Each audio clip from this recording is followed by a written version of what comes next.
ঘরের মাঠে বিদায়ী সিরিজ দিয়ে আন্তর্জাতিক ক্রিকেট ক্যারিয়ার শেষ করার ইচ্ছে ব্যক্ত করে নতুন আলোচনার জন্ম দিয়েছেন সাকিব আল হাসান। ৩ ফরম্যাটেই পথচলা শেষ করার পরিকল্পনা রয়েছে তার। পারফরম্যান্স যেমনই হোক, নিজের ক্যারিয়ারের সুন্দর একটি বিদায় চান তিনি। এই প্রসঙ্গে ভিন্ন সুর এসেছে সঙ্গীতশিল্পী আসিফ আকবরের মন্তব্যে।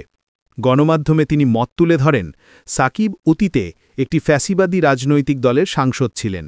এ অবস্থায় ক্রিকেটে ফেরার প্রশ্নে দলটির সহিংসতা ও প্রাণহানির ঘটনার প্রতি অনুশোচনা প্রকাশ করা প্রয়োজন। তার দৃষ্টিতে বিষয়টি শুধু খেলা নয়, রাজনৈতিক জবাবদিহিরও প্রশ্ন। এখানে আপনার কাকে ঠিক মনে হচ্ছে, সাকিব নাকি আসিফ?